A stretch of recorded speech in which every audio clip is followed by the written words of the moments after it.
ਵਾਹਿਗੁਰੂ ਜੀ ਕਾ ਖਾਲਸਾ ਵਾਹਿਗੁਰੂ ਜੀ ਕੀ ਫਤਿਹ। ਪਤਿਤ ਪਾਵਨ ਭਗਤ ਵਤਸਲ ਕਿਰਪਾ ਨਿਧਾਨ, ਜੁਗੋ ਜੁਗ ਅਟਲ ਚਵਰ ਛਤਰ ਤਖਤ ਦੇ ਮਾਲਕ।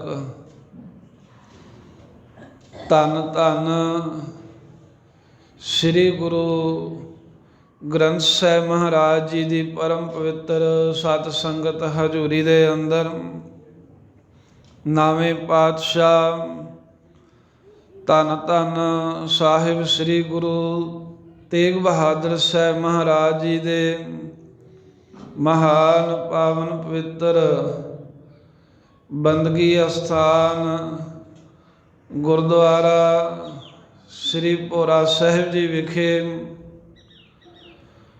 ਸਤਿਗੁਰੂ ਮਹਾਰਾਜ ਸਾਹਿਬ ਜੀ ਦੇ ਪਵਿੱਤਰ ਅਸਥਾਨਾਂ 'ਤੇ ਅੰਮ੍ਰਿਤ ਵੇਲੇ ਦੇ ਸਮੇਂ ਦੇ ਸਜੇ ਹੋਏ ਦੀਵਾਨਾਂ ਦੇ ਵਿੱਚ ਹਾਜ਼ਰੀਆਂ ਭਰ ਰਹੇ, ਦਰਸ਼ਨ ਦਿਦਾਰੇ ਕਰ ਰਹੇ ਗੁਰੂ ਪਿਆਰੇ ਖਾਲਸਾ ਸਾਧ ਸੰਗਤ ਜੀ, ਆਓ ਗੁਰੂ ਮਹਾਰਾਜ ਜੀ ਦੀ ਬਖਸ਼ਿਸ਼ ਪ੍ਰਾਪਤ ਕਰਨ ਹਿਤ ਸਤਿਗੁਰਾਂ ਦੀ ਪਵਿੱਤਰ ਗੁਰਬਾਣੀ ਦੀ ਲੜੀਵਾਰ ਕਥਾ ਵਿਚਾਰ ਸਰਵਣ ਕਰੀਏ।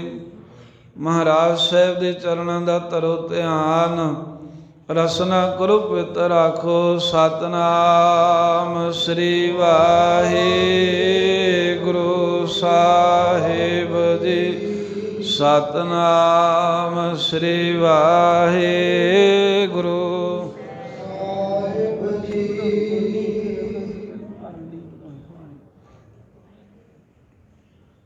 ਸਤਿਨਾਮ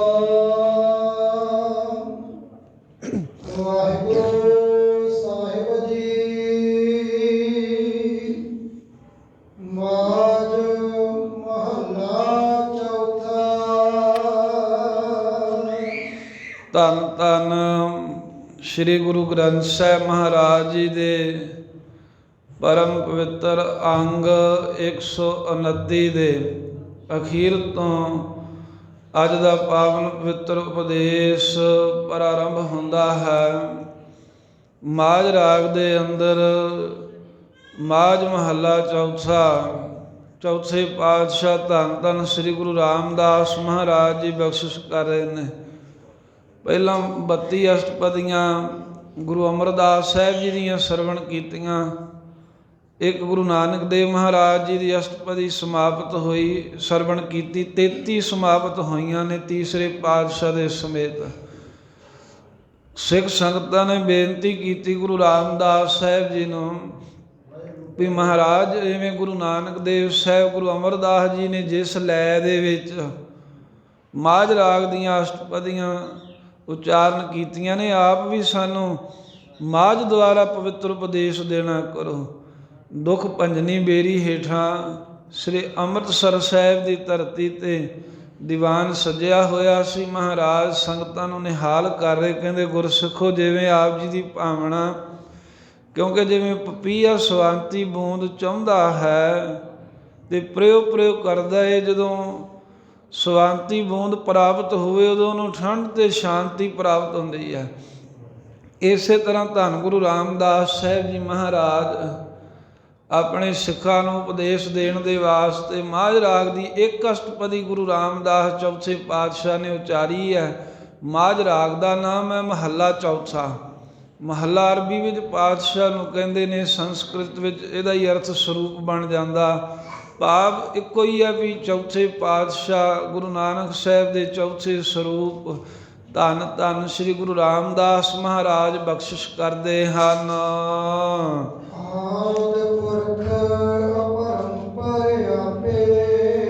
ਆਦਿ ਪੁਰਖ ਅਪਰੰਪਰ ਆਪੇ। ਮਹਾਰਾਜ ਕਹਿੰਦੇ ਹੈ ਭਾਈ ਗੁਰਸਿੱਖੋ, ਵਾਹਿਗੁਰੂ ਜਿਹੜਾ ਹੈ ਨਾ ਪੁਰਖ, ਜੋ ਪਰਮੇਸ਼ਰ ਹੈ, ਉਹ ਆਦਿ ਰੂਪ ਹੈ ਸਾਰਿਆਂ ਦਾ। ਸਾਰਿਆਂ ਦਾ ਮੋਢ ਹੈ ਪਰਮੇਸ਼ਰ। ਜਿਵੇਂ ਸਾਧ ਸੰਗਤ ਕਿਸੇ ਨਾ ਕਿਸੇ ਬਾਰੇ ਇਹ ਕਹਿੰਦੇ ਆ ਨਾ ਵੀ ਇਹ 50 ਸਾਲ ਦਾ, ਇਹ 100 ਸਾਲ ਦਾ, ਜਾਂ ਕਿਸੇ ਵਸਤੂ ਦਾ ਜ਼ਿਕਰ ਕਰਦੇ, ਕਹਿੰਦੇ ਵੀ ਇਹ 100 ਸਾਲ ਪੁਰਾਣੀ, ਇਹ 200 ਸਾਲ। ਜਿਵੇਂ ਵਿਗਿਆਨੀ ਕਦੀ ਕਹਿੰਦੇ ਵੀ ਧਰਤੀ 500 ਸਾਲ ਪੁਰਾਣੀ, ਫਿਰ ਕਹਿੰਦੇ ਵੀ ਲੱਖਾਂ ਹੀ ਸਾਲ ਹੋ ਗਏ ਇਸ ਧਰਤੀ ਨੂੰ ਬਣੀ ਨੂੰ। ਫਿਰ ਕੋਈ ਸਾਇੰਸਦਾਨ ਕਹਿੰਦੇ 4.5 ਕਰੋੜ ਸਾਲ ਧਰਤੀ ਬਣੀ ਨੂੰ ਹੋ ਗਏ ਆ। ਬ੍ਰਹਿਮੰਡ ਦੀ ਗੱਲ ਨਹੀਂ ਹੈ, ਸਿਰਫ ਧਰਤੀ ਦੀ ਗੱਲ ਹੈ। ਕੱਲ੍ਹ ਨੂੰ ਸਾਰੇ ਬ੍ਰਹਿਮੰਡ ਦੀ ਵੀ ਖੋਜ ਕਰ ਲੈਣ, ਕਹਿ ਸਕਦੇ ਵੀ 100 ਕਰੋੜ ਇੰਨੇ ਸਾਲ ਪੁਰਾਣੀ ਹੈ, ਇਹ ਸਮਝ ਵੀ ਲੈਣ। ਪਰ ਮਹਾਰਾਜ ਤੂੰ ਆਦਿ ਹੈ, ਤੂੰ ਮੋਢੀਆਂ, ਤੇਰਾ ਕੋਈ ਕਹਿ ਨਹੀਂ ਸਕਦਾ ਵੀ ਤੂੰ ਕਦ ਸੀ ਤੇ ਕਦੋਂ ਨਹੀਂ ਸੀ। ਆਦਿ ਰੂਪ ਹੈ ਸਾਰਿਆਂ ਦਾ, ਮੁੱਢ ਰੂਪ ਹੈ। ਤੇਰੇ ਬਾਰੇ ਕੋਈ ਅੰਦਾਜ਼ਾ ਵੀ ਨਹੀਂ ਲਾਇਆ ਜਾ ਸਕਦਾ। ਹੋਰ ਚੀਜ਼ਾਂ ਦੇ ਅੰਦਾਜ਼ੇ ਲੱਗ ਸਕਦੇ ਆ ਵੀ ਚੰਦਰਮਾ ਇੰਨਾ ਸਾਲ ਪੁਰਾਣਾ, ਤਾਰੇ ਇੰਨੇ ਵਰ੍ਹੇ ਪੁਰਾਣੇ ਨੇ, ਆ ਫਲਾਨੀ ਜਗ੍ਹਾ ਇੰਨੇ ਸਾਲ ਪੁਰਾਣੀ ਹੈ। ਪਰ ਪਰਮੇਸ਼ਰ ਜੀ ਤੁਸੀਂ ਆਦਿ ਰੂਪ, ਤੁਹਾਡੇ ਲਈ ਆਦਿ ਸ਼ਬਦ ਵਰਤਣਾ ਪਵੇਗਾ। ਇਹ ਨਹੀਂ ਕਹਿ ਸਕਦੇ ਵੀ ਮਾਲਕ ਇੰਨੇ ਕਰੋੜ ਸਾਲ ਪੁਰਾਣਾ ਜਾਂ ਪਹਿਲਾਂ ਦਾ ਹੈ। ਬਸ ਗੱਲ ਮੁੱਕ ਗਈ ਵੀ ਉਹ ਆਦਿ ਰੂਪ ਹੈ, ਉਹ ਤੋਂ ਪਰੇ ਨਹੀਂ ਕੋਈ ਹੈਗਾ। ਉਹ ਸਾਰਿਆਂ ਦਾ ਮੁੱਢ ਹੈ, ਉਹ ਤੋਂ ਪਰੇ ਕੋਈ ਨਹੀਂ ਹੈ। ਤੇ ਮਹਾਰਾਜ ਕਹਿੰਦੇ ਭਾਈ ਆਦਿ ਪੁਰਖ, ਵਾਹਿਗੁਰੂ ਸਾਰਿਆਂ ਦਾ ਆਦਿ ਹੈ। ਤੇ ਪੁਰਖ ਕੀ ਹੈ? ਪੂਰਨ ਹੈ। ਜਾਂ ਪੁਰਖ ਦਾ ਅਰਥ ਕਰਦੇ ਨੇ ਵੀ ਪੁਰਸ਼ਾਰਥ ਕਰਨ ਵਾਲਾ ਹੈ। ਜਾਂ ਪੁਰਖ ਇੱਕ ਵਾਹਿਗੁਰੂ ਹੀ ਹੈ, ਬਾਕੀ ਸਾਰੀਆਂ ਇਸਤਰੀਆਂ ਦੀ ਨਿਆਈ ਹਨ ਜੀਵ। ਜਾਂ ਸਾਧ ਸੰਗਤ ਇਹਨਾਂ ਨੂੰ ਛੇਦ ਕੇ ਵੱਖ-ਵੱਖ ਕਰਕੇ ਅਰਥ ਕਰਦੇ ਨੇ। ਪੁਰਖ ਦੇ ਪੱਪੇ ਤੋਂ ਭਾਵ ਹੈ ਪੂ ਨਾਮ ਨਰਕਾਂ ਦਾ ਹੈ, ਰੱਖ ਨਾਮ ਹੈ ਰੱਖਿਆ ਕਰਨ ਵਾਲੇ ਦਾ। ਜਿਹੜਾ ਨਰਕਾਂ ਤੋਂ ਰੱਖਿਆ ਕਰਨ ਵਾਲਾ ਹੈ ਉਹ ਆਦਿ ਰੂਪ ਹੈ। ਜਾਂ ਪੁਰ ਤੋਂ ਭਾਵ ਹੈ ਪੂਰਨ, ਖਾ ਤੋਂ ਭਾਵ ਹੈ ਆਕਾਸ਼, ਜਿਹੜਾ ਆਕਾਸ਼ ਦੀ ਨਿਆਈ ਪਰਿਪੂਰਨ ਹੈ। ਜਿਵੇਂ ਆਕਾਸ਼ ਜਿੱਧਰ ਵੀ ਵੇਖੀਏ ਐਂ ਲੱਗਦਾ ਨਾ ਵੀ ਸਭ ਪਾਸੇ ਆਕਾਸ਼ ਹੀ ਆਕਾਸ਼ ਹੈ। ਇਵੇਂ ਸਾਰਿਆਂ ਦਾ ਆਦਿ ਰੂਪ ਤੇ ਪੂਰਨ ਜੋ ਵਾਹਿਗੁਰੂ ਹੈ। ਫਿਰ ਅਪਰੰਪਰ ਆਪੇ, ਉਹ ਮਾਲਕ ਆਪੇ ਆਪ ਹੀ ਅਪਰੰਪਰ ਕੀ ਹੈ, ਬਾਕੀ ਤਾਂ ਸਭ ਕੁਝ ਅਪਰ ਉਰੇ ਹੈ। ਉਹ ਪਰ ਵਿਸ਼ੇਸ਼ ਕਰਕੇ ਪਰੇ ਹੈ ਵੀ ਪਰਮੇਸ਼ਰ ਪ੍ਰਕਿਰਤੀ ਦੇ ਪਾਰਾਵਾਰ ਤੋਂ ਰਹਿਤ ਹੈ। ਹਰ ਇੱਕ ਚੀਜ਼ ਦਾ ਸਾਧ ਸੰਗਤ ਕਿਨਾਰਾ ਹੈ, ਪਰ ਪਰਮੇਸ਼ਰ ਦਾ ਨਹੀਂ ਪਤਾ ਵੀ ਉਹ ਕਿੱਡਾ ਬੇਅੰਤ ਮਾਲਕ ਹੈ। ਇਸ ਕਰਕੇ ਜਿੰਨੀ ਵੀ ਪ੍ਰਕਿਰਤੀ ਹੈ, ਜਿੰਨਾ ਵੀ ਸੰਸਾਰ ਹੈ, ਇਹ ਸਾਰਾ ਉਰੇ ਰੂਪ ਹੈ, ਪਰਮੇਸ਼ਰ ਪਰਾ ਰੂਪ ਹੈ। ਵੀ ਉਹ ਪਰਲੇ ਪਾਸੇ ਦਾ ਜਿਵੇਂ ਹੁੰਦਾ ਨਾ ਵੀ ਸਮੁੰਦਰ ਦਾ ਉਰਲਾ ਕਿਨਾਰਾ ਤਾਂ ਹਰ ਇੱਕ ਨੂੰ ਦਿਖਦਾ, ਕਹਿੰਦੇ ਪਰਲੇ ਦਾ ਨਹੀਂ ਪਤਾ ਕਿੱਥੇ ਹੈ। ਉਹ ਤਾਂ ਫਿਰ ਵੀ ਕੋਈ ਜਹਾਜ਼ 'ਤੇ ਉੱਡ ਕੇ ਜਾਏ ਤਾਂ ਵੇਖ ਸਕਦਾ, ਪਰ ਮਾਲਕ ਐਸਾ ਹੈ ਵੀ ਜਿੰਨਾ ਸੰਸਾਰ ਹੈ ਨਾ, ਮਾਨੋ ਇਹਦੀ ਹੀ ਜੇ ਕੋਈ ਖੋਜ ਕਰ ਲੇ ਪੂਰੀ ਚੰਗੀ ਤਰ੍ਹਾਂ ਵੀ ਮੈਂ ਕੁਦਰਤ ਨੂੰ ਜਾਣ ਲਿਆ, ਤਾਂ ਇਹ ਵੀ ਉਰਲੇ ਕਿਨਾਰੇ ਦੀ ਨਿਆਈ ਹੈ। ਪਰਲਾ ਕਿਨਾਰਾ ਤਾਂ ਪਤਾ ਹੀ ਨਹੀਂ ਮਾਲਕ ਦਾ। ਐਸਾ ਉਹ ਪਰਮੇਸ਼ਰ ਹੈ। ਸਭ ਪ੍ਰਕਿਰਤੀ ਜਿਹੜੀ ਹੈ ਉਹ ਉਸ ਵਾਹਿਗੁਰੂ ਅਕਾਲ ਪੁਰਖ ਪਰਮੇਸ਼ਰ ਦੇ ਉਰੇ ਆ, ਤੇ ਉਹ ਪ੍ਰਕਿਰਤੀ ਦੇ ਪਾਰਾਵਾਰ ਤੋਂ ਪਰ ਵਿਸ਼ੇਸ਼ ਕਰਕੇ ਪਰੇ ਹੈ ਵਾਹਿਗੁਰੂ।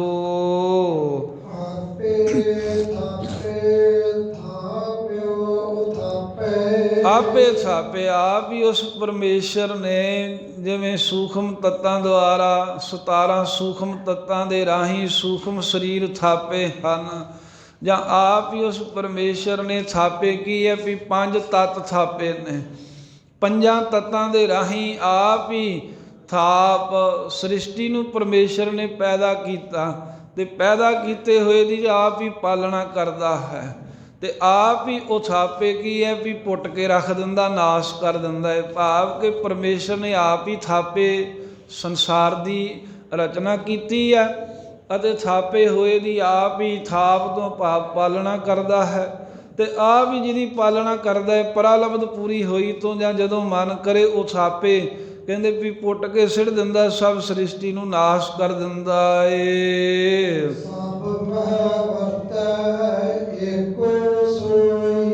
ਸਭ ਮੈਂ ਵਰਤੈ, ਸਭ ਜਿੰਨੇ ਵੀ ਜੀ ਜੰਤ ਨੇ ਨਾ, ਸਾਰਿਆਂ ਦੇ ਵਿੱਚ ਹੀ ਉਹ ਇੱਕੋ ਹੀ ਸੋਈ ਉਹ ਪਰਮੇਸ਼ਰ ਵਾਹਿਗੁਰੂ ਆਪ ਹੀ ਵਰਤ ਰਿਹਾ ਹੈ। ਉਹ ਮਾਲਕ ਆਪ ਹੀ ਸਾਰਿਆਂ ਦੇ ਵਿੱਚ ਮੌਜੂਦ ਹੈ। ਜਿਨ੍ਹਾਂ ਨੇ ਇਸ ਤਰ੍ਹਾਂ ਕਰਕੇ ਜਾਣ ਲਿਆ ਹੈ, ਜਿਹੜੇ ਗੁਰਮੁਖ ਨੇ, ਗੁਰਮੁਖਾਂ ਨੂੰ ਇਸ ਗੱਲ ਦਾ ਭਰੋਸਾ ਆ ਗਿਆ ਵੀ ਸਭ ਦੇ ਵਿੱਚ ਇੱਕ ਪਰਮੇਸ਼ਰ ਹੀ ਵਰਤ ਰਿਹਾ ਹੈ, ਵਿਆਪਕ ਹੋ ਰਿਹਾ ਏ। ਗੁਰਮੁਖ ਸੋਭਾ ਪਾਵਣਿਆ। ਤੇ ਉਹ ਮੁਖੀ ਗੁਰੂ ਜਿਹੜੇ ਵਾਹਿਗੁਰੂ, ਉਹ ਜਿਹੜੇ ਗੁਰਮੁਖ ਨੇ ਨਾ, ਉਹ ਮੁਖੀ ਗੁਰੂ ਦੁਆਰਾ ਪਰਮੇਸ਼ਰ ਦੇ ਦਰ ਤੇ ਸੋਭਾ ਪਾਵਣਿਆ, ਵਾਹਿਗੁਰੂ ਦੇ ਦਰ ਤੇ ਸੋਭਾ ਪਾਉਂਦੇ ਨੇ। ਜਾਣਾ ਤਾਂ ਇੱਕ ਦਿਨ ਉੱਥੇ ਹੀ ਪੈਣਾ, ਇਹ ਤਾਂ ਥੋੜ੍ਹੇ ਦਿਨਾਂ ਦੀ ਖੇਡ ਹੈ ਸੰਸਾਰ ਵਿੱਚ ਜਿਹੜਾ ਆਪਾਂ ਰਹਿੰਦੇ ਆ ਨਾ, ਅਖੀਰ ਜਾਣਾ ਉਹਦੇ ਦਰ ਤੇ ਹੀ ਪੈਣਾ। ਉੱਥੇ ਫਿਰ ਉਹ ਜਿਹੜੇ ਗੁਰਮੁਖ ਨੇ, ਜਿਹੜੇ ਵਾਹਿਗੁਰੂ ਨੂੰ ਵੇਖਦੇ ਨੇ, ਸਾਰਿਆਂ ਵਿੱਚ ਜਿਨ੍ਹਾਂ ਦਾ ਭਰੋਸਾ ਐਸਾ ਹੈ, ਉਹ ਗੁਰਮੁਖ ਜਨ ਪਰਮੇਸ਼ਰ ਦੇ ਦਰ ਤੇ ਸੋਭਾ ਪਾਉਂਦੇ ਨੇ। ਜਿਨ੍ਹਾਂ ਨਾਮ ਜਪਿਆ ਹੈ, ਸੇਵਾ ਕੀਤੀ, ਸਿਮਰਨ ਕੀਤਾ। ਹੁਣ ਜਿਵੇਂ ਇੱਥੋਂ ਕੋਈ ਬੰਦਾ ਹੀ ਹੈ, ਉਹ ਪ੍ਰਦੇਸ਼ ਚਲਿਆ ਜਾਵੇ, ਜਿਹੜਾ ਤੇ ਬਿਲਕੁਲ ਅਨਪੜ੍ਹ ਹੈ, ਉਹਦੀ ਫਿਰ ਕਦਰ ਜੀ ਨਹੀਂ ਕਰਦੇ। ਉਹਦੇ ਕੋਲ ਜਿਹੜਾ ਮਰਜ਼ੀ ਕੰਮ ਕਰਾ ਲੈਂਦੇ ਹਨ, ਕਹਿੰਦੇ ਵੀ ਤੈਨੂੰ ਕਿਹੜਾ ਕੁਝ ਆਉਂਦਾ, ਵੀ ਤੂੰ ਇਹੀ ਕਰੀ ਜਾ, ਤੂੰ ਬਾਥਰੂਮ ਹੀ ਕਹਿੰਦੇ ਸਾਫ਼ ਕਰੀ ਜਾ, ਕਰੀ ਜਾ। ਜਿਹੜਾ ਥੋੜ੍ਹਾ ਪੜ੍ਹ ਕੇ ਜਾਵੇ, ਕਹਿੰਦੇ ਪੜ੍ਹਿਆ ਹਾਂ, 12 ਕੀਤੀਆਂ ਜਾਂ BA ਕੀਤੀ ਹੈ, ਤੇ ਕਹਿੰਦੇ ਵੀ ਉਹਨੂੰ ਫਿਰ ਥੋੜ੍ਹਾ ਜਿਹਾ ਚੰਗਾ ਕੰਮ ਦੇ ਦਿੰਦੇ ਆ। ਜਿਹਨੇ ਹੋਰ ਬਹੁਤ ਕੋਈ ਵੱਡੀ ਪੜ੍ਹਾਈ ਕੀਤੀ ਹੋਵੇ, ਕੋਈ ਬਹੁਤ ਵੱਡਾ ਕੋਰਸ ਕੀਤਾ ਹੋਵੇ, ਤਾਂ ਉਹਨੂੰ ਫਿਰ ਇੱਥੋਂ ਹੀ ਸੱਦ ਲੈਂਦੇ ਸਿੱਧਾ ਹੀ, ਕਹਿੰਦੇ ਵੀ ਤੈਨੂੰ ਪੱਕਾ ਕਰਕੇ ਹੀ ਸੱਦਦੇ ਆ ਵੀ ਤੂੰ ਆ ਜਾ, ਇੱਥੇ ਆ ਕੰਮ ਕਰੀ ਜਾ। ਸੋ ਇਸ ਤਰ੍ਹਾਂ ਜਿਵੇਂ ਇੱਥੇ ਜਿਹਨੇ ਪੜ੍ਹਾਈ ਕੀਤੀ ਹੈ, ਉਹਨੂੰ ਵਿਦੇਸ਼ ਦੇ ਵਿੱਚ ਉੱਦਾਂ ਦਾ ਫਿਰ ਮਾਣ ਮਿਲਦਾ ਹੈ। ਜਿਹੜੇ ਬਹੁਤੇ ਪੜ੍ਹੇ ਇੱਥੋਂ ਹੀ ਅਗਲੇ ਪੱਕਿਆਂ ਕਰਕੇ ਖੜਦੇ ਨੇ ਵੀ ਤੁਹਾਨੂੰ ਬਸ ਤੁਸੀਂ ਬੈਠੇ ਇੱਥੇ ਹੁਕਮ ਹੀ ਕਰੀ ਜਾਣਾ, ਕੰਮ ਕੋਈ ਨਹੀਂ। ਇਵੇਂ ਪਰਮੇਸ਼ਰ ਦੇ ਦਰ 'ਤੇ ਤਾਂ ਜਾਣਾ ਹੀ ਪੈਣਾ ਸਭ ਨੂੰ। ਜਿਨ੍ਹਾਂ ਇੱਥੇ ਸੇਵਾ ਸਿਮਰਨ ਕੁਝ ਨਹੀਂ ਕੀਤਾ, ਫਿਰ ਨਰਕਾਂ 'ਚ ਹੀ ਰੋਲਦੇ ਨੇ, ਉਹ ਨਰਕਾਂ 'ਚ ਧੱਕ ਦਿੰਦੇ ਆ। ਅਤੇ ਜਿਨ੍ਹਾਂ ਨੇ ਕੋਈ ਥੋੜ੍ਹਾ ਬਹੁਤ ਪੁੰਨ ਕੀਤੇ, ਉਹ ਕਹਿੰਦੇ ਵੀ ਤੂੰ ਚੱਲ ਸਵਰਗਾਂ ਜੋਗਾ ਹੈ, ਸਵਰਗਾਂ 'ਚ, ਅਤੇ ਫਿਰ ਉੱਥੋਂ ਜਦੋਂ ਪੁੰਨ ਪੂਰੇ ਹੁੰਦੇ ਆ, ਅਤੇ ਸਵਰਗਾਂ 'ਚੋਂ ਫਿਰ ਨਰਕਾਂ 'ਚ ਆਉਣਾ ਪੈਂਦਾ।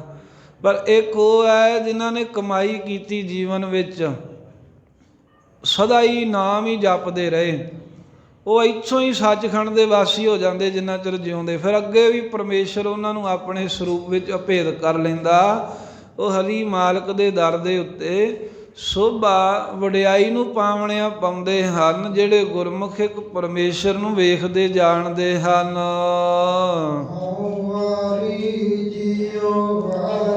ਤੀਸਰੇ ਪਾਤਸ਼ਾਹ ਜੀ ਕਹਿੰਦੇ ਵੀ ਅਸੀਂ ਉਹਨਾਂ ਦੇ ਉੱਤੋਂ ਵਾਰ ਨੇ, ਬਲਹਾਰ ਨੇ, ਕੁਰਬਾਨ ਜਾਂਦੇ ਆ। ਸਰੀਰ ਕਰਕੇ ਵਾਰੀ ਹਾਂ, ਜ਼ਿੰਦਗੀ ਕਰਕੇ ਉਹਨਾਂ ਤੋਂ ਕੁਰਬਾਨ ਹਾਂ। ਕਿਹਨਾਂ ਤੋਂ ਬਲਹਾਰ ਹਾਂ? ਜਿਹੜੇ ਨਿਰੰਕਾਰੀ, ਨਿਰੰਕਾਰ ਅਕਾਲ ਪੁਰਖ ਵਾਹਿਗੁਰੂ ਦੇ ਨਾਮ ਨੂੰ ਧਿਆਵਣਿਆਂ ਧਿਆਉਂਦੇ ਨੇ, ਜਿਹੜੇ ਨਾਮ ਜਪਦੇ ਨੇ। ਨਾਮ ਜਪਣ ਵਾਲਿਆਂ ਤੋਂ ਅਸੀਂ ਸਦਾ ਹੀ ਕੁਰਬਾਨ ਹਾਂ, ਨਾਮ ਜਪਣ ਵਾਲਿਆਂ ਤੋਂ ਅਸੀਂ ਸਦਕੇ ਹਾਂ। ਨਿਰੰਕਾਰੀ ਜਿਹਦਾ ਆਕਾਰ ਨਹੀਂ ਹੈ, ਉਹਨੇ ਆਪ ਹੀ ਆਪਣਾ ਨਾਮ ਜਪਾਉਣ ਵਾਸਤੇ ਗੁਰੂ ਨਾਨਕ ਸਾਹਿਬ ਜੀ ਦਾ ਆਕਾਰ ਬਣਾਇਆ। ਗੁਰੂ ਨਾਨਕ ਸਾਹਿਬ ਮਹਾਰਾਜ ਨੂੰ ਆਕਾਰ ਰੂਪ ਸੰਸਾਰ 'ਚ ਭੇਜਿਆ। ਗੁਰੂ ਦੇ ਰਾਹੀਂ ਫਿਰ ਸ਼ਬਦਾਂ ਦਾ ਆਕਾਰ ਘੜਿਆ ਗਿਆ, ਫਿਰ ਸ਼ਬਦ ਦੇ ਰਾਹੀਂ ਉਪਦੇਸ਼ ਦਿੱਤਾ, ਫਿਰ ਜੀਵ ਦੀ ਕਲਿਆਣ ਹੋਈ। ਕਿਉਂਕਿ ਹੁਣ ਐਡਾ ਵੱਡਾ ਨਿਰੰਕਾਰ, ਉਹ ਸਦਾ ਤਾਂ ਸਾਧ ਸੰਗਤ ਤੋਂ ਪ੍ਰਾਪਤ ਹੋਣਾ ਔਖਾ। ਜਿਵੇਂ ਬੱਚੇ ਨੂੰ ਮਾਈ ਪ੍ਰਸ਼ਾਦਾ ਜਦੋਂ ਛਕਾਉਂਦੀ ਹੈ, ਉਹ ਪਹਿਲਾਂ ਵੇਖੋ ਵੀ ਕਿੱਡਾ ਵੱਡਾ ਢੇਰ ਹੁੰਦਾ, ਖੇਤ ਦੇ ਵਿੱਚ ਕਿੰਨੀ ਕਣਕ ਹੈ ਦੂਰ ਦੂਰ ਤੀਕਰ। ਫਿਰ ਉਹਦੀ ਜਦੋਂ ਉਹ ਕਟਾਈ ਕਰਕੇ ਲਿਆਉਂਦੇ ਆ, ਵਾਢੀ ਪੈਂਦੀ ਹੈ, ਕਣਕ ਦਾਣੇ ਢੇਰ ਲੱਗਦਾ, ਫਿਰ ਪੱਖਾ ਲਾਉਂਦੇ, ਸਹੀਏ ਸਹੀਏ ਉਹ 'ਚੋਂ ਖਾਣ ਜੋਗਾ ਰੱਖ ਲੈਂਦੇ, ਫਿਰ ਉਹਨੂੰ ਧੋਂਦੇ, ਬਣਾਉਂਦੇ, ਫਿਰ ਪੀਂਦੇ, ਫਿਰ ਉਹ 'ਚੋਂ ਥੋੜ੍ਹਾ ਜਿਹਾ ਲੈ ਕੇ ਅੱਗੇ ਆਟਾ ਗੁੰਨਿਆ, ਉਹ 'ਚੋਂ ਹੋਰ ਥੋੜ੍ਹਾ ਜਿਹਾ ਪੇੜਾ ਲੈ ਕੇ ਫਿਰ ਪ੍ਰਸ਼ਾਦਾ ਬਣਿਆ। ਉਹ ਪ੍ਰਸ਼ਾਦਾ ਵੀ ਫਿਰ ਜਦੋਂ ਬਣਿਆ ਉੱਥੇ ਹੀ ਬਸ ਨਹੀਂ, ਫਿਰ ਮਾਂ ਬੱਚੇ ਨੂੰ ਕਹਿੰਦੀ ਬਿਲਕੁਲ ਛੋਟੀ ਜਿਹੀ ਬੁਰਕੀ ਦਿੰਦੀ ਤੋੜ ਕੇ, ਵੀ ਇਹ ਥੋੜ੍ਹਾ ਜਿਹਾ ਖਿਆ, ਉਹਨੂੰ ਪਤਾ ਹੈ ਵੀ ਇਹ ਥੋੜ੍ਹਾ ਜਿਹਾ ਹੀ ਖਾ ਕੇ ਹਜਮ ਕਰੇਗਾ। ਇਵੇਂ ਨਿਰੰਕਾਰ ਨੇ ਆਪਣਾ ਆਪ ਰੂਪ ਜਿਹੜਾ ਸੀ ਉਹ ਜੀਵਾਂ ਨੂੰ ਬਖਸ਼ਣ ਵਾਸਤੇ, ਹੁਣ ਸਿੱਧਾ ਤਾਂ ਐਡਾ ਵੱਡਾ ਰੂਪ ਕਿਸੇ ਕੋਲ ਸਾਂਭਿਆ ਨਹੀਂ ਸੀ ਜਾਣਾ। ਅਤੇ ਜਦੋਂ ਉਹ ਮਾਲਕ ਪਰਮੇਸ਼ਰ ਨੇ ਗੁਰੂ ਨਾਨਕ ਸਾਹਿਬ ਦਾ ਰੂਪ, ਆਪਣਾ ਆਕਾਰ ਥੋੜ੍ਹਾ ਜਿਹਾ ਆਕਾਰ ਦੇ ਰੂਪ ਵਿੱਚ ਦੇ ਕੇ ਸੰਸਾਰ 'ਚ ਭੇਜਤਾ, ਫਿਰ ਗੁਰੂ ਨਾਨਕ ਸਾਹਿਬ ਦੇ ਰਾਹੀਂ ਅੱਗੇ ਆਪਣਾ ਸ਼ਬਦ, ਆਪਣੇ ਉਪਦੇਸ਼ ਦਾ ਆਕਾਰ ਹੋਰ ਮਹਾਰਾਜ ਦੇ ਸਰੀਰ ਨਾਲੋਂ ਛੋਟਾ ਕਰਤਾ ਆਕਾਰ ਵਿੱਚ ਮਹਾਰਾਜ ਦੇ ਸ਼ਬਦ ਦੇ ਦਿੱਤੇ।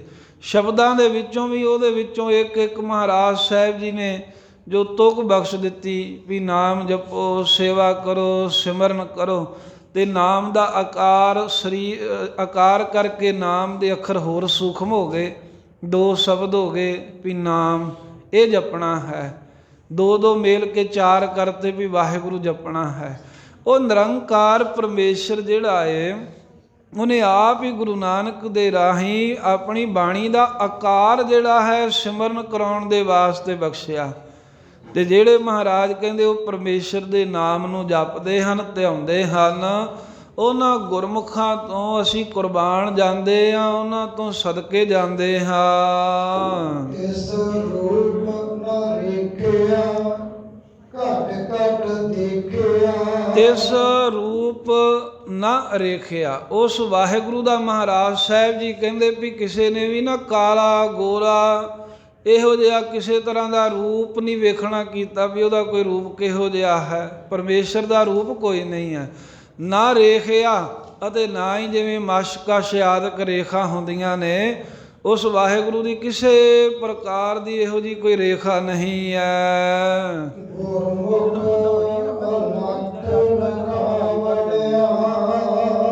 ਸਤਿਗੁਰੂ ਮਹਾਰਾਜ ਸਾਹਿਬ ਜੀ ਕਹਿੰਦੇ ਨੇ ਵੀ ਜਿਹੜੇ ਗੁਰਮੁਖ ਨੇ ਨਾ ਉਹ ਗੁਰੂ ਸਾਹਿਬ ਜੀ ਦੇ ਦੁਆਰਾ ਹੀ ਅਲਖ ਜੋ ਲਖਣ ਤੋਂ ਰਹਿਤ ਸਰੂਪ ਹੈ, ਉਸ ਪਰਮੇਸ਼ਰ ਦੇ ਨਾਮ ਨੂੰ ਜਪਦਿਆਂ ਅਲਖ ਲਖਣ ਤੋਂ ਰਹਿਤ ਸਰੂਪ ਨੂੰ ਆਪ ਲਖ ਲੈਂਦੇ ਨੇ, ਜਾਣ ਲੈਂਦੇ ਨੇ। ਤੇ ਸਰੂਪ ਨਾ ਰੇਖਿਆ, ਜਿਸ ਵਾਹਿਗੁਰੂ ਦਾ ਨਾ ਕੋਈ ਰੂਪ ਹੈ, ਨਾ ਕੋਈ ਉੱਤੇ ਮਸ਼ਕਸ਼ ਰੇਖਾ ਏ, ਘਟ ਘਟ ਦੇਖਿਆ। ਗੁਰਮੁਖਾਂ ਨੇ ਉਸ ਨੂੰ ਘਟ ਘਟ ਦੇ ਵਿੱਚ ਵਸਦਾ ਹੋਇਆ ਵੇਖ ਲਿਆ ਹੈ।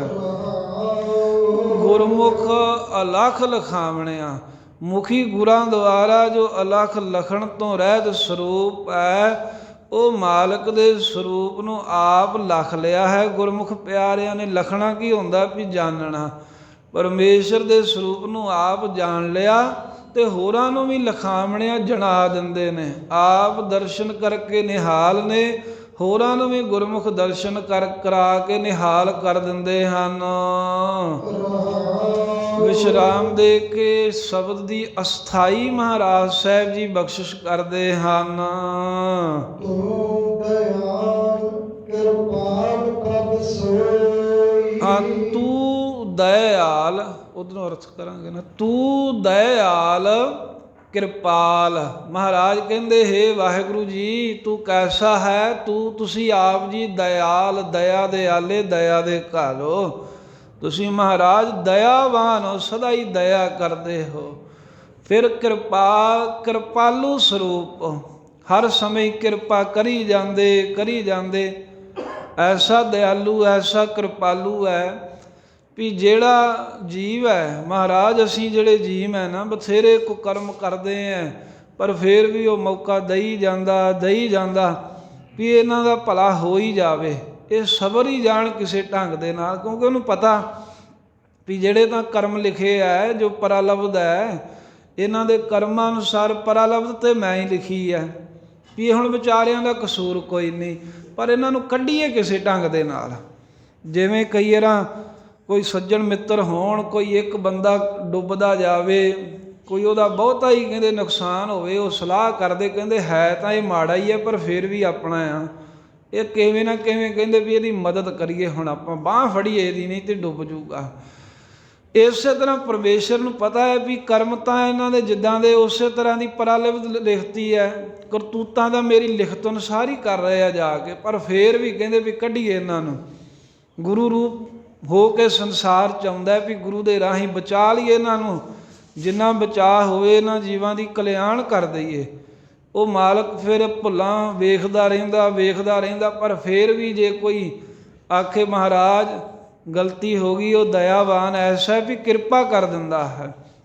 ਉਹ ਬਾਹਰੋਂ ਆਉਂਦਾ ਕੋਈ, ਉਹਨੇ ਮਹਾਰਾਜ ਅੱਗੇ ਭਾਵਨਾ ਨਾਲ ਪ੍ਰੇਮ ਨਾਲ ਬੇਨਤੀ ਕੀਤੀ, ਉਹ ਨਿਹਾਲ ਹੋ ਗਿਆ।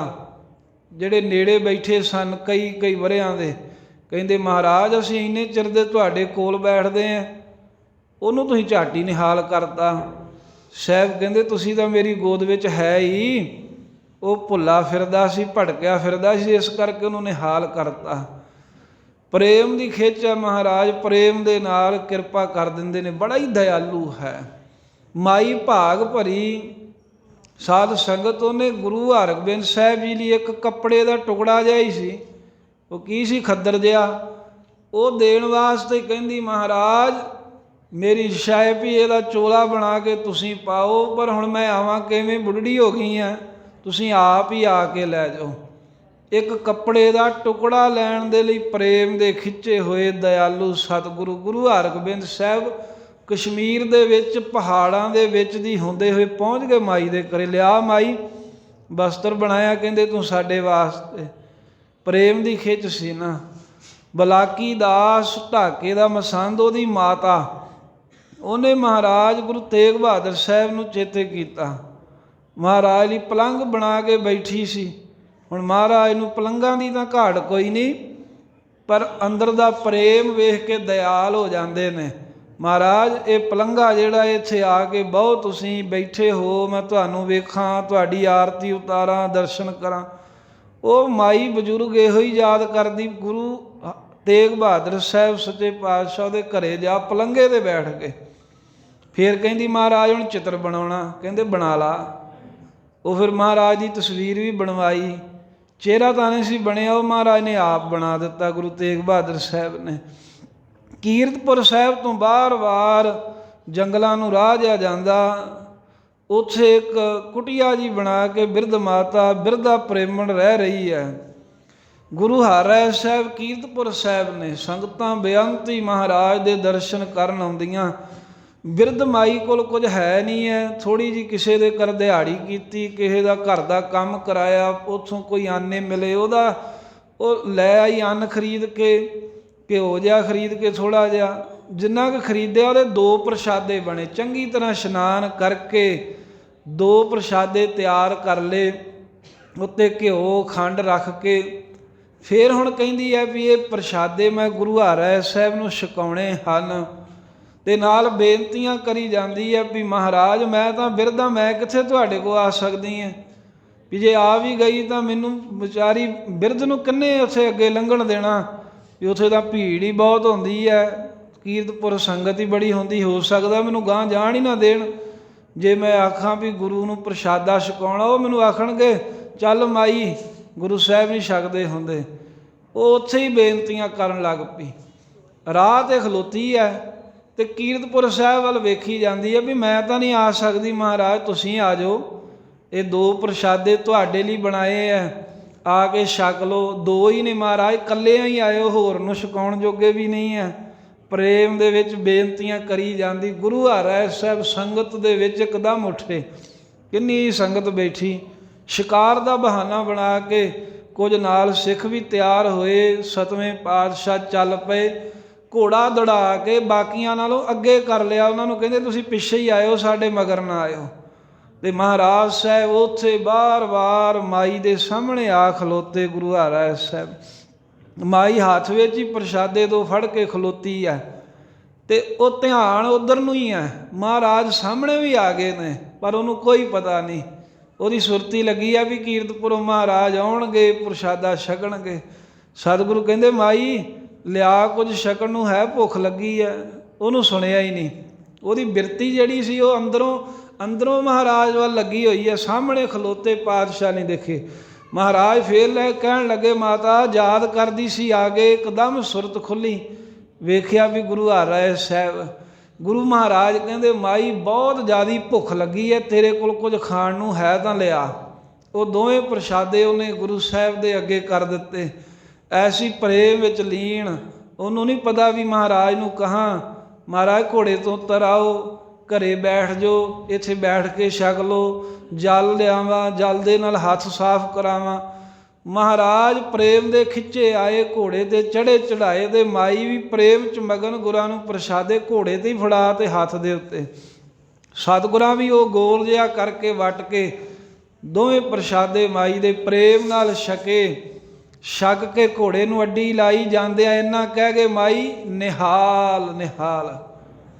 ਇਹ ਵੇਖ ਕੇ ਕਈਆਂ ਕਿਹਾ ਮਹਾਰਾਜ ਅਸੀਂ ਤਾਂ ਇੰਨੇ ਚਿਰ ਦੇ ਲੰਗਰ ਲਾਉਂਦੇ, 2 ਪ੍ਰਸ਼ਾਦਿਆਂ 'ਚ ਨਿਹਾਲ। ਕਹਿੰਦੇ ਪ੍ਰੇਮ ਨਹੀਂ ਨਾ ਤੁਹਾਡੇ 'ਚੋਂ ਹਾਲਾਂ, ਉਹ ਪ੍ਰੇਮ ਨਾਲ 2 ਹੀ ਛਕਾਏ, ਮਾਈ ਨਿਹਾਲ ਹੋ ਗਈ, ਬਿਰਧਾ ਪ੍ਰੇਮਣ ਅਮਰ ਹੋ ਗਈ ਇਤਿਹਾਸ ਵਿੱਚ। ਸੋ ਇਸ ਤਰ੍ਹਾਂ ਪ੍ਰੇਮ ਦੇ ਮਹਾਰਾਜ ਸਾਧ ਸੰਗਤ ਖਿੱਚੇ ਹੋਏ ਨਾ, ਦਿਆਲੂ ਨੇ, ਇੰਨੇ ਦਿਆਲੂ ਨੇ ਵੀ ਦਿਆਲਤਾ ਕਰ ਦਿੰਦੇ ਆ।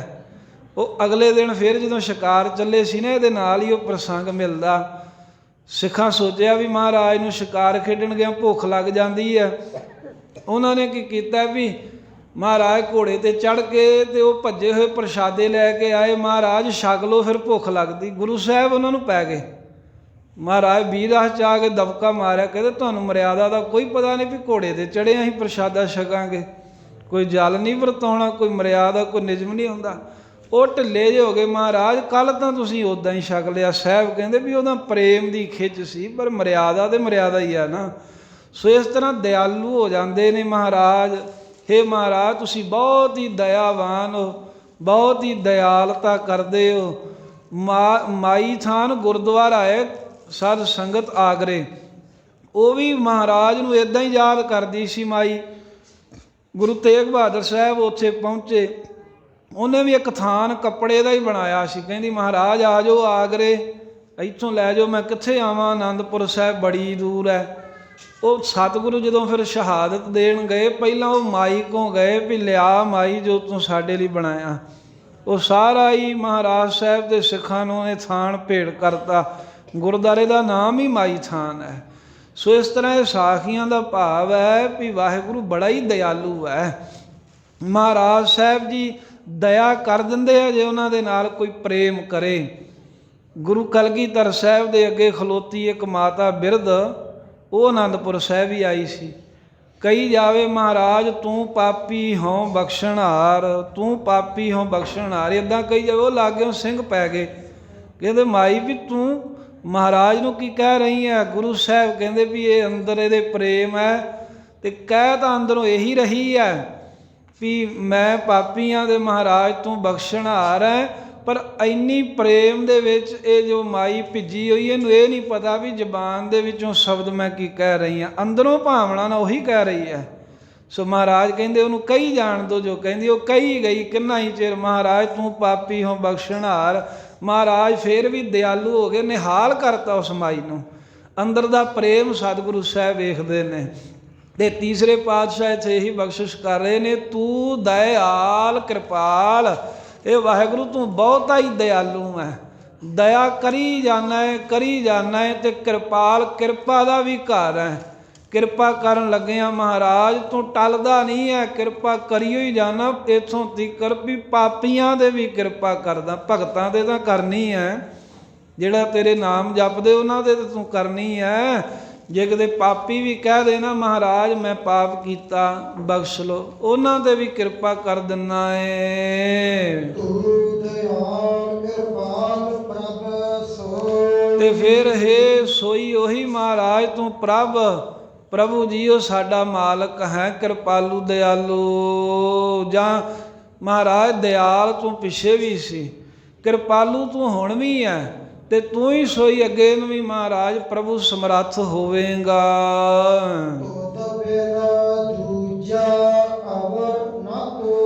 ਤੁਧ ਤੇਰੇ ਤੋਂ ਬਗੈਰ ਸਾਡੇ ਲਈ ਦੂਸਰਾ ਅਵਰ ਹੋਰ ਕਿਸੇ ਸਥਾਨ ਵਿੱਚ ਕੋਈ ਤੇਰੇ ਵਰਗਾ ਨਹੀਂ ਹੈ। ਤੂੰ ਇੱਕੋ ਇੱਕ ਹੀ ਹੈ, ਤੇਰੇ ਤੋਂ ਬਗੈਰ ਦੂਜਾ ਅਵਰ ਕੋਈ ਹੋਰ ਹੈ ਹੀ ਨਹੀਂ।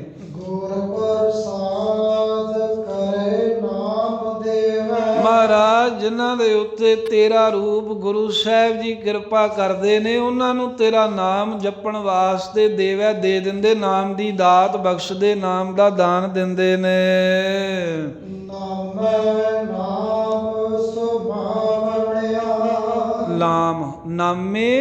ਨਾਮ ਸੁਮਾਵਣਿਆ।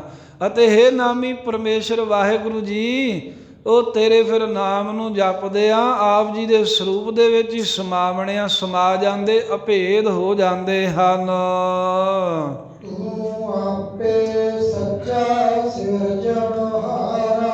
हे महाराज तू आप ही सच्चा है, सतनाम स्वरूप है, त्रई काल आबाद है ते सिरजणहार है, सारे जगत दी ब्रह्मांड दी सिरजणा तू आप करदा है। ਭਗਤ ਭਰੇ ਤੇਰੇ ਭੰਡਾਰਾ, ਭਗਤੀ ਭਰੇ ਤੇਰੇ ਭੰਡਾਰਾ। ਮਹਾਰਾਜ ਤੇਰੇ ਭਗਤੀ ਦੇ ਭੰਡਾਰੇ ਖਜ਼ਾਨੇ ਭਰੇ ਪਏ ਨੇ, ਵੰਡੀ ਜਾਣੇ ਮੁੱਕਦੇ ਫੇਰ ਨਹੀਂ ਆ, ਜਿੰਨੇ ਵੰਡਦਾ ਉਹਨੇ ਵੱਧਦੇ ਨੇ। ਦੁਨੀਆ ਦੇ ਭੰਡਾਰ ਖਜ਼ਾਨੇ ਖਾਲੀ ਹੋ ਜਾਂਦੇ, ਤੇਰਾ ਭਗਤੀ ਦਾ ਖਜ਼ਾਨਾ ਨਹੀਂ ਖਾਲੀ ਹੁੰਦਾ। ਤੇਰੇ ਭਗਤ ਜਿਹੜੇ ਹਨ, ਭਗਤਾਂ ਦੇ ਹਿਰਦੇ ਜਾਂ ਸਤਿਗੁਰੂ ਦਾ ਜੋ ਹਿਰਦਾ ਹੈ, ਉਹ ਤੇਰੀ ਮਹਾਰਾਜ ਭਗਤੀ ਦੇ ਖਜ਼ਾਨੇ ਨੇ, ਜੋ ਭਗਤੀ ਦੇ ਨਾਲ ਭਰੇ ਨੇ। ਉਹ ਹੋਰਾਂ ਨੂੰ ਵੰਡੀ ਜਾਂਦੇ ਭਗਤੀ ਵਾਸਤੇ ਉਪਦੇਸ਼ ਦੇਈ ਜਾਂਦੇ ਹਨ। ਗੁਰਮੁਖ ਨਾਮ ਮਿਲੈ ਮਨ ਭੀਜੈ, ਗੁਰਮੁਖ ਨਾਮ ਮਿਲੈ ਮਨ ਭੀਜੈ। ਹੇ ਮਹਾਰਾਜ ਜਿਹੜੇ ਗੁਰਮੁਖ ਨੇ, ਮੁਖੀ ਗੁਰਾਂ ਦੁਆਰਾ ਉਹਨਾਂ ਗੁਰਮੁਖਾਂ ਨੂੰ ਤੇਰਾ ਨਾਮ ਮਿਲਦਾ ਹੈ। ਭਾਵ ਜਿਨ੍ਹਾਂ ਗੁਰਮੁਖਾਂ ਨੂੰ ਜਾਂ ਜਿਨ੍ਹਾਂ ਨੂੰ ਗੁਰਾਂ ਦੇ ਰਾਹੀਂ ਆਪ ਜੀ ਦਾ ਨਾਮ ਪ੍ਰਾਪਤ ਹੋ ਗਿਆ ਨਾ ਜਪਣ ਵਾਸਤੇ, ਮਨ ਭੀਜੈ, ਉਹਨਾਂ ਦਾ ਮਨ ਆਪ ਜੀ ਦੇ ਵਿੱਚ ਭਿੱਜ ਗਿਆ ਹੈ। ਭਿੱਜ ਜਾਣਾ ਵੀ ਕੋਈ ਹੋ ਜਾਣਾ, ਵਿੱਚ ਮਿਲ ਹੀ ਜਾਣਾ। ਵੀ ਜਿਵੇਂ ਸਾਧ ਸੰਗਤ ਆਟੇ ਦੇ ਵਿੱਚ ਪਾਣੀ ਪਾ ਦਿਓ, ਪਾਣੀ ਵਿੱਚੇ ਮਿਲ ਜਾਂਦਾ, ਇਵੇਂ ਮਹਾਰਾਜ ਉਹਨਾਂ ਦਾ ਮਨ ਭਿੱਜ ਗਿਆ, ਉਹਨਾਂ ਦਾ ਮਨ ਤੇਰੇ ਨਾਲ ਇੱਕਮਿਕ ਹੋ ਗਿਆ, ਪ੍ਰੇਮ ਦੀ ਤਰੌਤ ਹੋ ਗਈ, ਪ੍ਰੇਮ ਦੀ ਰੰਗਣ ਚੜ੍ਹ ਗਈ ਹੈ। ਜਿਨ੍ਹਾਂ ਨੂੰ ਗੁਰਮੁਖਾਂ ਨੇ, ਮੁਖੀ ਗੁਰਾਂ ਨੇ ਨਾਮ ਦੀ ਦਾਤ ਬਖਸ਼ੀ ਹੈ। ਸਹਿਜ ਸਮਾਧ ਲਗਾਵਣਿਆ, ਫਿਰ ਸਹਿਜ ਸਮਾਧੀ ਉਹਨਾਂ ਦੀ ਲਗਾਵਣਿਆ ਲੱਗ ਆਉਂਦੀ, ਆਪ ਲਾਉਂਦੇ ਨੇ ਤੇ ਹੋਰਾਂ ਕੋਲੋਂ ਲਵਾਉਂਦੇ ਹਨ। ਸਹਿਜ ਸਮਾਧ ਭਾਵ ਸੁਤੇ ਹੀ ਧਿਆਨ ਵਾਹਿਗੁਰੂ ਵੱਲ ਰਹਿਣਾ। ਇੱਕ ਤੇ ਹੁੰਦਾ ਹੈ ਨਾ ਵੀ ਕੋਈ ਬਹੁਤੇ ਯਤਨ ਕਰਕੇ ਹੱਠ ਕਰਕੇ ਆਖੇ ਵੀ ਮੈਂ ਇੱਧਰ ਭਗਤੀ ਵੱਲ, ਸਿਮਰਨ ਵੱਲ ਆਪਣਾ ਖਿਆਲ ਕਰਾਂ। ਜਿਹੜੇ ਗੁਰਮੁਖ ਨੇ, ਜਿਨ੍ਹਾਂ ਦਾ ਅੰਦਰੋਂ ਮਨ ਭਿੱਜ ਗਿਆ, ਜਿਹੜੀ ਵਸਤੂ ਦੇ ਸਾਡਾ ਮਨ ਭਿੱਜਦਾ ਹੈ ਨਾ ਸਾਧ ਸੰਗਤ ਜੀ, ਉਧਰ ਨੂੰ ਬੰਦਾ ਆਪੇ ਹੀ ਜਾਂਦਾ ਹੈ। ਨਿਆਣੇ ਨੂੰ ਇਹ ਤਾਂ ਨਹੀਂ ਦੱਸਣਾ ਪੈਂਦਾ ਵੀ ਖੇਡ ਲੈ, ਉਹ ਤਾਂ ਆਪਣੇ ਆਪ ਹੀ ਉਹਨੂੰ ਤਾਂ ਰੋਕਦੇ ਨੇ, ਕਹਿੰਦੇ ਨਾ ਖੇਡ ਇੰਨਾ, ਉਹ ਥੋੜ੍ਹਾ ਵੱਡਾ ਹੋ ਗਿਆ, ਕਹਿੰਦੇ ਵੀ ਪੜ੍ਹ ਲੈ, ਪੇਪਰ ਆਏ ਨੇ, ਉਹ ਕਹਿੰਦਾ ਮੈਂ ਖੇਡਣਾ। ਉਧਰ ਉਹਦਾ ਮਨ ਭਿੱਜਾ ਹੈ ਨਾ, ਉਧਰੋਂ ਰੋਕੇ ਵੀ ਤਾਂ ਫੇਰ ਵੀ ਆਉਣੋਂ ਹੀ ਜਾਂਦਾ ਹੈ। ਪਸ਼ੂ ਹੈ, ਉਹ ਖੇਤ ਦੇ ਲਾਗੇ ਉਹਦੀ ਲੈ ਜਾਓ, ਉਹਨੂੰ ਦੱਸਣਾ ਥੋੜ੍ਹਾ ਪੈਂਦਾ ਵੀ ਇੱਧਰ ਹਰਿਆ ਜਿਹੜਾ ਚਾਰਾ ਹੈ, ਹਰੇ ਪੱਠੇ ਖਾ ਲਾ। ਉਹ ਆਪ ਤੁਹਾਡੇ ਕੋਲ ਸੰਗਲ ਖਿੱਚ ਕੇ ਰੱਸਾ ਉਹਨੂੰ ਜਾਂਦਾ ਹੈ, ਕਿਉਂਕਿ ਉਹਦਾ ਮਨ ਉਸ ਪਾਸੇ ਨੂੰ ਭਿੱਜਿਆ ਹੈ। ਜਿਹੜਾ ਨਿਵਾਣ ਵਾਲਾ ਪਾਸਾ ਏ, ਉਧਰ ਨੂੰ ਪਾਣੀ ਭੇਜਣ ਵਾਸਤੇ ਕੋਈ ਯਤਨ ਥੋੜ੍ਹਾ ਕਰਨਾ ਪੈਂਦਾ, ਪਾਣੀ ਉਧਰ ਨੂੰ ਆਪੇ ਹੀ ਜਾਂਦਾ ਹੈ। ਇਸੇ ਤਰ੍ਹਾਂ ਜਿਨ੍ਹਾਂ ਦਾ ਮਨ ਨਾਮ ਵਿੱਚ ਭਿੱਜ ਗਿਆ, ਫਿਰ ਉਹਨਾਂ ਨੂੰ ਸਮਾਧੀ ਲਾਉਣ ਲਈ ਯਤਨ ਥੋੜ੍ਹਾ ਕਰਨਾ ਪੈਂਦਾ। ਉਹ ਤਾਂ ਸਹਿਜ ਸਮਾਧ, ਸੁਤੇ ਹੀ ਸਮਾਧੀ ਉਹਨਾਂ ਦੀ ਵਾਹਿਗੁਰੂ ਵਿੱਚ ਲੱਗੀ ਰਹਿੰਦੀ ਹੈ, ਪਰਮੇਸ਼ਰ 'ਚ ਧਿਆਨ ਲੱਗਾ ਰਹਿੰਦਾ ਹੈ।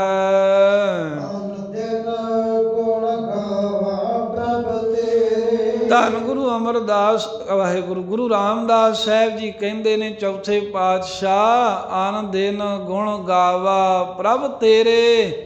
हे प्रभु परमेश्वर जी, आन दिन रात देण, हर रोज आप जी दे गुणां नूं असीं गाउंदे हां।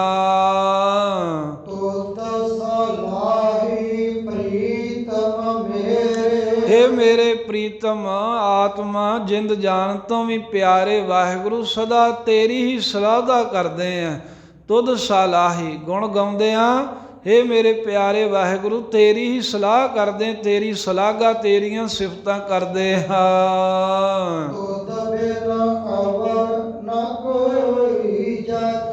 चौथे पातशाह कहंदे, हे वाहिगुरू जीओ, मैं तुद तुहाडे तो बगैर अवर होर कोई भी, कहंदे भी किसे कोलों नहीं जाके मैं जाचा मंगदा, मैं तुहाडे दर दा मंगता, तुहाडे कोई मंगदा। ਜਾਂ ਜਾਚਾ ਨਾ ਮੰਗਤੇ ਦਾ ਮਹਾਰਾਜ, ਤੁਧ ਤੇਰੇ ਤੋਂ ਬਗੈਰ ਅਸੀਂ ਹੋਰ ਕੋਈ ਵਸਤੂ ਤੈਥੋਂ ਜਾਚਾ ਮੰਗਦੇ ਹੀ ਨਹੀਂ ਹਾਂ, ਸਾਨੂੰ ਤਾਂ ਤੂੰ ਆਪ ਹੀ ਪ੍ਰਾਪਤ ਹੋ। ਕਿਉਂਕਿ ਵਾਹਿਗੁਰੂ ਨੂੰ ਹੀ ਮੰਗਣਾ ਚਾਹੀਦਾ, ਵਾਹਿਗੁਰੂ ਦਾ ਨਾਮ ਮੰਗੇ, ਬਾਕੀ ਤਾਂ ਸਾਰਾ ਕੁਝ ਆਪੇ ਹੀ ਮਿਲ ਜਾਂਦਾ ਹੈ। ਅਸੀਂ ਮੰਗਦੇ ਰਹਿੰਦੇ ਹਾਂ ਕੱਲੀਆਂ ਚੀਜ਼ਾਂ। ਜਿਵੇਂ ਹੁਣ ਕਿਸੇ ਆਪਾਂ ਸੰਬੰਧੀ ਦੇ, ਕਿ ਸੱਜਣ ਮਿੱਤਰ ਦੇ ਘਰੇ ਜਾਈਏ, ਕਿਸੇ ਕੰਮ ਜਾਈਏ, ਜਾ ਕਰਕੇ ਇਹ ਤਾਂ ਨਹੀਂ ਹੁੰਦਾ ਵੀ ਪਾਣੀ ਮੰਗਣਾ ਪੈਂਦਾ। ਪਾਣੀ ਚਾਹ ਇਹ ਤਾਂ ਅਗਲੇ ਆਪਣੇ ਆਪ ਹੀ ਪਿਆ ਦਿੰਦੇ ਨੇ ਵੀ ਆਇਆ ਹੈ। ਜੇ ਉਹ ਰਾਤ ਰਹਿਣਾ ਹੋਵੇ ਤੇ ਉਹ ਏਕ ਨਹੀਂ ਉੱਥੇ ਕਹਿਣਾ ਪੈਂਦਾ ਵੀ ਤੁਸੀਂ ਮੈਨੂੰ ਮੰਜਾ ਬਿਸਤਰਾ ਦਿਓਗੇ ਜੇ ਰਾਤ ਰਹਿਣਾ, ਮੈਨੂੰ ਅੱਜ ਫਿਰ ਰੋਟੀ ਖਵਾਓਗੇ। ਉਹ ਕਹੂ ਵੀ ਕਿੱਦਾਂ ਦਾ ਵੀ ਜੇ ਤੂੰ ਸਾਡੇ ਕੋਲ ਰਹੇਗਾ ਤਾਂ ਤੈਨੂੰ ਖਵਾਵਾਂਗੇ ਨਹੀਂ, ਵੀ ਜਦੋਂ ਤੂੰ ਹੁਣ ਸਾਡੇ ਕੋਲ ਆ ਗਿਆ ਘਰੇ ਤੈਨੂੰ ਜੋ ਪਾਣੀ, ਕੋਈ ਦੁੱਧ, ਕੋਈ ਚਾਹ, ਕੋਈ ਪ੍ਰਸ਼ਾਦਾ, ਮੰਜਾ ਬਿਸਤਰਾ ਸਾਰਾ ਕੁਝ ਦੇਵਾਂਗੇ। ਇਹ ਆਪਣੇ ਆਪ ਹੀ ਜਦੋਂ ਕਿਸੇ ਕੋਲ ਜਾਂਦੇ ਆ ਨਾ ਆਪਾਂ, ਪਾਣੀ ਤਾਂ ਪੀਣ ਨੂੰ ਉਹ ਆਪਣੇ ਆਪ ਹੀ ਦੇ ਦਿੰਦਾ। ਪਹਿਲਾਂ ਅਗਲੇ ਕੰਮ ਹੀ ਇਹ ਕਰਦੇ ਵੀ ਲਿਆਓ ਵੀ ਛਕਾਓ, ਕੋਈ ਜਲ ਪਾਣੀ ਛਕਾਓ। ਅਤੇ ਕੰਮ ਤਾਂ ਸਾਡਾ ਕੋਈ ਹੋਰ ਹੀ ਹੁੰਦਾ ਹੈ ਵੀ ਕਿਸੇ ਨੇ ਕੁਝ ਉਧਾਰ ਲੈਣਾ ਜਾਂ ਕਿਸੇ ਨੇ ਕਹਿਣਾ ਵੀ ਫਲਾਣੇ ਕੰਮ ਦੇ ਵਿੱਚ ਆਇਓ, ਫਲਾਨੀ ਮਦਦ ਕਰਿਓ। ਕੰਮ ਕੋਈ ਹੋਰ ਹੁੰਦਾ ਵੀ ਇਹ ਜਲ ਪਾਣੀ ਤਾਂ ਆਪਣੇ ਆਪ ਹੀ ਛਕਣ ਨੂੰ ਮਿਲ ਜਾਂਦਾ ਹੈ। ਸਗੋਂ ਇੱਦਾਂ ਤਾਂ ਨਹੀਂ ਕੋਈ ਕਿਸੇ ਨੂੰ ਜਾ ਕੇ ਕਹਿੰਦਾ ਵੀ ਮੈਂ ਤੁਹਾਡੇ ਘਰੇ ਆਇਆ ਤੁਸੀਂ ਮੈਨੂੰ ਹੁਣ ਪਾਣੀ ਪਿਆਓਗੇ। ਉਹ ਅਗਲਾ ਪੈ ਜਾਊਗਾ ਵੀ ਕਿੱਦਾਂ ਦੀਆਂ ਗੱਲਾਂ ਕਰਦਾ। ਇਸੇ ਤਰ੍ਹਾਂ ਹੀ ਅਸੀਂ ਕੀ ਕਰਦੇ ਹਾਂ ਵੀ ਮਹਾਰਾਜ ਨੂੰ ਛੱਡ ਕੇ ਹੋਰ ਚੀਜ਼ਾਂ ਮੰਗੀ ਜਾਂਦੇ। ਇਹ ਤਾਂ ਆਪੇ ਹੀ ਮਿਲਣੀਆਂ। ਕੋਈ ਕਹਿੰਦਾ ਹੈ ਵੀ ਦੁੱਧ ਮਿਲ ਜੇ, ਪੁੱਤ ਮਿਲ ਜੇ, ਆ ਪਦਾਰਥ ਮਿਲ ਜੇ। ਉਹ ਮਹਾਰਾਜ ਫਿਰ ਸਗੋਂ ਨਾਰਾਜ਼ ਹੁੰਦੇ ਨੇ, ਕਹਿੰਦੇ ਵੀ ਤੂੰ ਹੁਣ ਜੇ ਮੇਰੇ ਕੋਲ ਆਇਆ, ਜੇ ਮੈਂ ਤੈਨੂੰ ਪੈਦਾ ਕਰ ਸਕਦਾ ਇਹ ਤੈਨੂੰ ਚੀਜ਼ਾਂ ਦੇਵਾਂਗਾ ਨਾ। ਜੇ ਤੈਨੂੰ ਮੈਂ ਪੈਦਾ ਕੀਤਾ ਤਾਂ ਇਹ ਪਦਾਰਥ ਵੀ ਤੈਨੂੰ ਮੈਂ ਦੇਵਾਂਗਾ। ਪਰ ਸਾਡੀ ਆਦਤ ਇਹਨਾਂ ਚੀਜ਼ਾਂ ਨੂੰ ਮੰਗਣ ਦੀ ਹੈ। ਵਾਹਿਗੁਰੂ ਨੂੰ ਮੰਗ ਲਈਏ, ਸਾਧ ਸੰਗਤ, ਪਰਮੇਸ਼ਰ ਨੂੰ, ਬਾਕੀ ਤਾਂ ਉਹ ਆਪੇ ਹੀ ਦੇਈ ਜਾਂਦਾ ਹੈ। ਅਤੇ ਧੰਨ ਗੁਰੂ ਰਾਮਦਾਸ ਮਹਾਰਾਜ ਸੱਚੇ ਪਾਤਸ਼ਾਹ ਕਹਿੰਦੇ, ਹੇ ਵਾਹਿਗੁਰੂ ਮੈਂ ਕੁਝ ਨਹੀਂ ਮੰਗਦਾ ਹੋਰ। ਕਿਉਂਕਿ ਇਹ ਸਤਿਗੁਰੂ ਸਾਹਿਬ ਦਾ ਐਸਾ ਵੀ ਬਚਨ ਆਉਂਦਾ ਨਾ, ਮਾਂਗਨ ਨੀਕਾ ਹਰ ਜਸ ਗੁਰ ਤੇ ਮਾਗਨਾ। ਜੇ ਮੰਗਣਾ ਹੈ ਤਾਂ ਮੰਗਣ ਵਿੱਚੋਂ ਸਭ ਤੋਂ ਮੰਗਣ ਵਾਲੀ ਚੰਗੀ ਵਸਤੂ ਇਹੀ ਹੈ ਜਿਹੜਾ ਗੁਰਾਂ ਦੇ ਕੋਲੋਂ ਹਰੀ ਦੇ ਜਸ ਦੀ, ਭਗਤੀ ਦੀ, ਨਾਮ ਦੀ ਦਾਤ ਮੰਗ ਲੈਣੀ ਹੈ। ਨਾਮ ਦੀ, ਭਗਤੀ ਦੀ, ਵਾਹਿਗੁਰੂ ਦੀ ਦਾਤ ਮੰਗ ਲਓ। ਬਾਕੀ ਪਦਾਰਥ ਤਾਂ ਸਾਰੇ ਆਪਣੇ ਆਪ ਦਿੰਦਾ ਹੈ, ਉਹ ਮਿਲਦੇ ਨੇ, ਉਹ ਕੋਈ ਕਮੀ ਰਹਿ ਨਹੀਂ ਦਿੰਦਾ। ਅਤੇ ਚੌਥੇ ਪਾਤਸ਼ਾਹ ਕਹਿੰਦੇ ਨੇ, ਤੁਧ ਬਿਨ ਅਵਰ ਨਾ ਕੋਈ ਜਾਚਾ। ਮਹਾਰਾਜ ਮੈਂ ਤੈਨੂੰ ਹੀ ਮੰਗਦਾ ਹਾਂ, ਤੇਰੇ ਤੋਂ ਬਗੈਰ ਹੋਰ ਕੁਝ ਨਹੀਂ ਮੰਗਦਾ।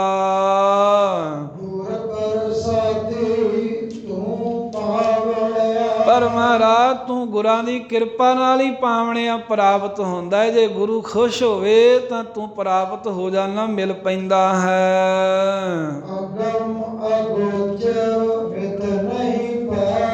ਵਾਹਿਗੁਰੂ ਜੀ ਤੂੰ ਅਗਮ ਹੈ, ਮਨ ਦੇ ਸੰਕਲਪਾਂ ਕਰਕੇ ਤੇਰੇ ਤਾਈਂ ਪਹੁੰਚ ਨਹੀਂ ਹੋ ਸਕਦੀ।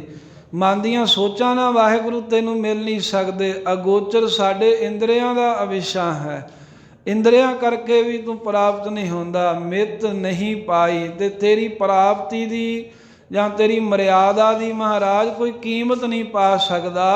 ਕੋਈ ਮਹਾਰਾਜ ਆਪ ਜੀ ਦਾ ਮੁੱਲ ਨਹੀਂ ਪਾ ਸਕਦਾ। ਆਪਣੀ ਕਿਰਪਾ ਕਰੇ ਤੂੰ ਲਹਿ ਮਿਲਾਏ। ਆਪ ਹੀ ਮਹਾਰਾਜ ਜਿਨ੍ਹਾਂ ਦੇ ਆਪਣੀ ਕਿਰਪਾ ਕਰ ਦਿੰਦਾ ਨਾ, ਦਿਆਲਤਾ ਕਰ ਦਿੰਦਾ, ਉਹਨਾਂ ਨੂੰ ਆਪਣੇ ਸਰੂਪ ਦੇ ਵਿੱਚ ਮਿਲਾ ਲੈਣਾ ਹੈ। ਪੂਰੇ ਗੁਰ ਕੈ ਸ਼ਬਦ ਧਿਆਈਐ। ਪੂਰੇ ਗੁਰ ਕੈ ਸ਼ਬਦ ਧਿਆਈਏ। ਹੈ ਮਹਾਰਾਜ ਜੋ ਪੂਰਨ ਗੁਰੂ ਸਾਹਿਬ ਜੀ ਦਾ ਉਪਦੇਸ਼ ਹੈ, ਉਸ ਦੇ ਦੁਆਰਾ ਹੀ ਤੈਨੂੰ ਧਿਆਈਏ, ਧਿਆਈਦਾ ਹੈ। ਗੁਰਾਂ ਦੇ ਉਪਦੇਸ਼ ਦੁਆਰਾ ਹੀ ਤੂੰ ਧਿਆਇਆ ਜਾਣਾ ਹੈ। ਸ਼ਬਦੇ ਸੇਵ ਜਿਨ੍ਹਾਂ ਨੇ ਮਹਾਰਾਜ ਤੇ ਗੁਰਾਂ ਦੇ ਸ਼ਬਦ ਦੀ ਸੇਵਾ ਕੀਤੀ, ਭਾਵ ਗੁਰਾਂ ਦੇ ਸ਼ਬਦ ਨੂੰ ਸੇਵਿਆ ਹੈ, ਪੜ੍ਹਿਆ ਏ, ਮੰਨਿਆ ਏ, ਕਮਾਇਆ ਏ, ਉੱਤੇ ਆਪਣੀ ਜੀਵਨ ਜਾਚ ਗੁਰਬਾਣੀ ਅਨੁਸਾਰ ਢਾਲ ਲਈ ਹੈ, ਉਹਨਾਂ ਨੇ ਸੁੱਖ ਹੀ ਪਾਇਆ ਹੈ। ਜਾਂ ਸੁੱਖ ਸਰੂਪ ਵਾਹਿਗੁਰੂ ਉਹਨਾਂ ਤੈਨੂੰ ਹੀ ਪਾ ਲਿਆ ਹੈ।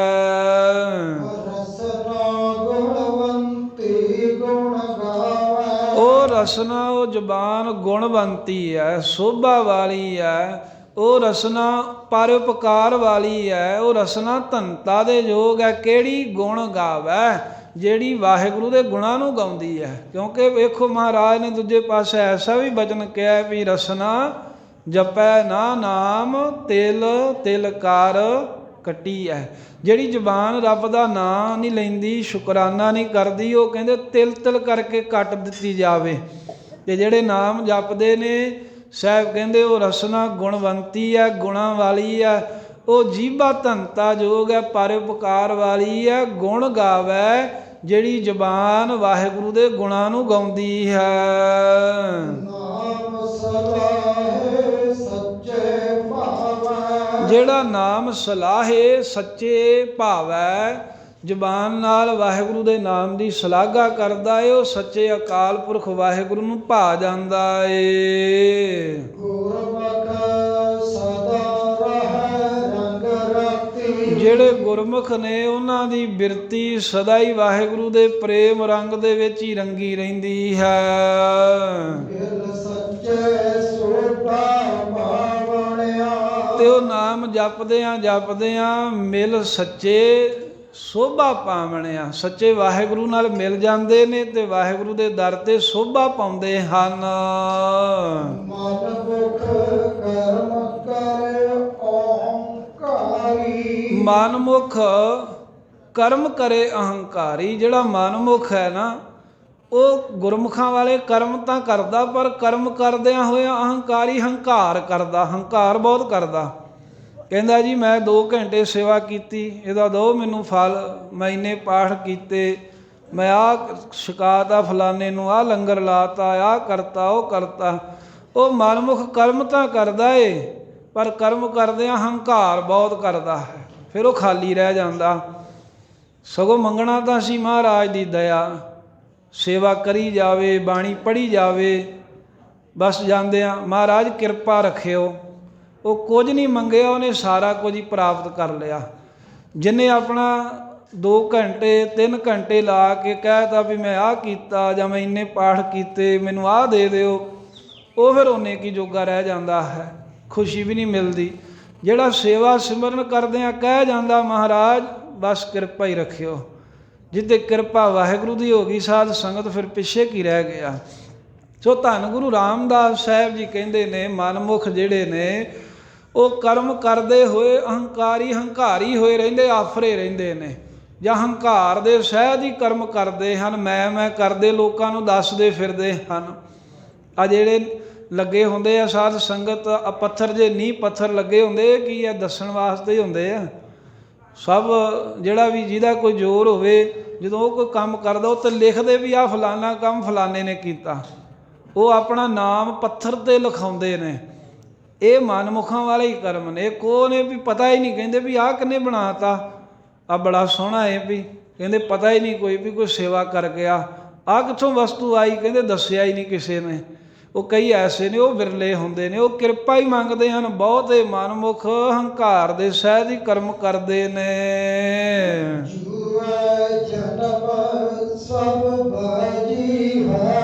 ਉਹਨਾਂ ਨੇ ਫਿਰ ਜਿਹੜੇ ਮੰਗਣ ਵਾਲੇ ਸਨ, ਸੰਸਾਰ ਰੂਪੀ ਵਿਸ਼ਿਆਂ ਰੂਪੀ ਜੂਏ ਵਿੱਚ ਲੱਗ ਕੇ ਮਨੁੱਖਾ ਜਨਮ ਰੂਪੀ ਜਿਹੜੀ ਬਾਜੀ ਸੀ ਉਹ ਹਾਰ ਹੀ ਗਏ। ਭਾਵ ਮਨੁੱਖਾ ਜਨਮ ਉਹਨਾਂ ਨੇ ਆਪਣਾ ਸਾਰਾ ਖਰਾਬ ਕਰ ਲਿਆ, ਜ਼ਿੰਦਗੀ ਨਸ਼ਟ ਕਰ ਲਈ ਹੈ ਹੰਕਾਰ ਦੇ ਵਿੱਚ ਕਰਮ ਕਰਕੇ।